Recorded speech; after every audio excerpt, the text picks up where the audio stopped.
always neutral. It's either progressing or it's regressing. Are you helping it progress, or are you doing nothing and by default it's regressing? It's not the building that's the church, it's the people that's the church. What does our community need? Each community is different, right? Their needs are all different. When you empower people, you could just see like the strength behind what it is that they're doing.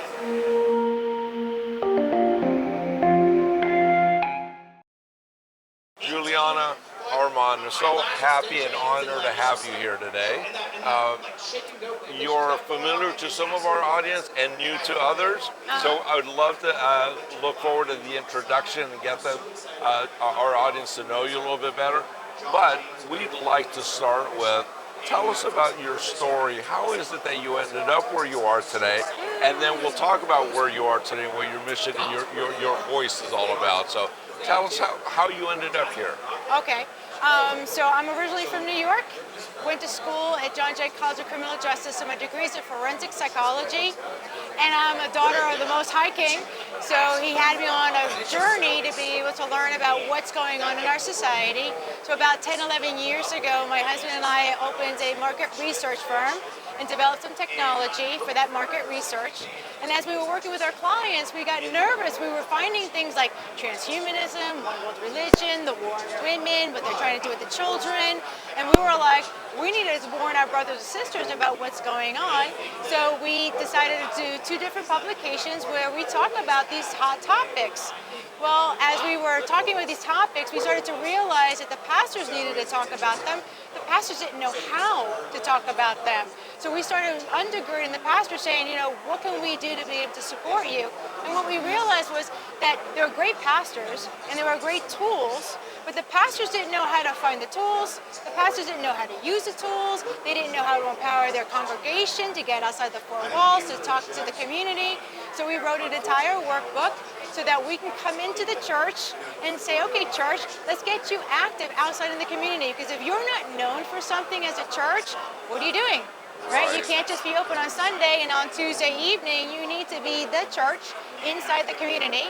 So we built advocacy plans. We help them build advocacy plans. What's the name of your program that you make accessible? So our market research company is named Sherlock Market Research. Okay. And then our ministry is Watchmen Action. Okay. So Watchmen Action, we equip the church to engage the culture and by helping them build advocacy plans around core issues. So I always tell the young people, if I can help you build courage, would you go take action? And they're all like, yeah, of course we will. But we don't know what to do and we don't know how to do that. So I'm like, let me come in and let me help you develop what does that look like for you. So in the workbook, part 1 is, what's your story? The story is so important, right? And then what are you going to advocate for? And we help you develop those 2 things. The second part is, what's your strategy? Who's sitting around the table? You have to develop a SWOT analysis. What's your strengths, your weaknesses, your opportunities, and your threats, right? And then part 3 is, what are all the different tools that you need? Because let's say you want to advocate for a community garden, right? And there's 5 of you on the team. What tools do you need to make sure that you guys are all doing what you need to do?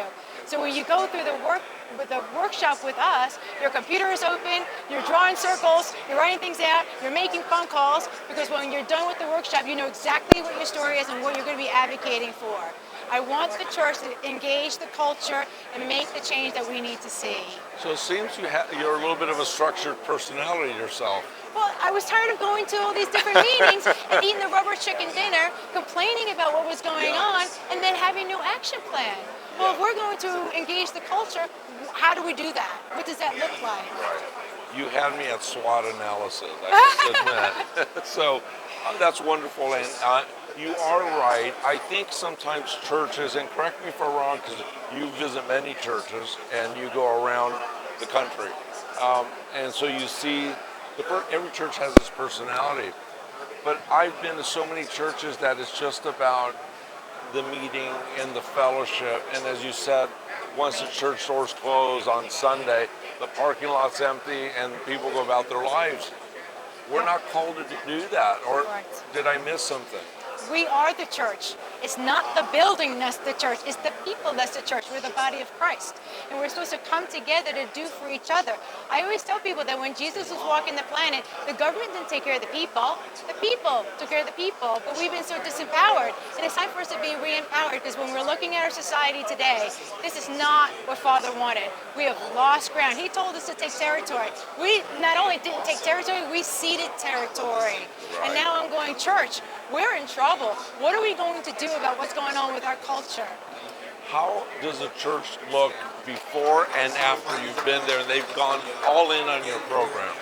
Oh, they feel so active. They feel empowered to be able to do what it is that they're capable of doing. You know, the people are meeting each other and going, okay, what are we doing? How does this happen? What goes next? What does our community need? Each community is different, right? Their needs are all different. When you empower people, you could just see like the strength behind what it is that they're doing. Julianna, let me ask you this. How do you see the church and politics either coexisting or not? What's your take on that? Father made governments, right? When people keep saying, oh, there should be a separation of church and state, the only reason why that quote is there is to protect the church from the state, not the state from the church. The state has no reason to be infiltrating the church, telling us what's moral, what's not, moral. That's our job. In the 50s and 60s, the church was the center of community, right? Everything, your life was centered around the church. When the church was the center of community, we were beautiful. It was amazing, right? And then all of a sudden they plucked the church out, and I'm like, where'd the church go? And also you're looking at society, and you can see the fact that the church abdicated its role in leading the culture. It's our responsibility to lead the culture.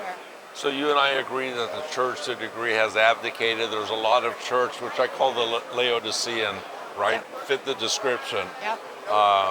Comfortable, warm, in need of nothing, right? And someone once called it a museum of saints, but that's not what the church was designed for, was it? Exactly. So what church type reaches out to you? Who seeks you? What is usually the church that engages with you? What are they going through that they look to you for reigniting or sparking? Where are they in terms of existence as a church? So unfortunately, it's mostly organizations, not churches. Okay. Political organizations that are calling us. For example, Pennsylvania has a number of organizations, and they're saying, please come up and help us build the strategies, because we can't keep waving flags on the corners anymore. Like, we need to have a real strategy. But as far as the churches are concerned, they're going, we want to do something, we just don't know what to do. Right? So we come in and help them decide, what's going on in their community, what should they be doing, what's most important to them, and help them build that advocacy plan so that they can engage with their community. It's their responsibility. So you're empowering them and equipping them.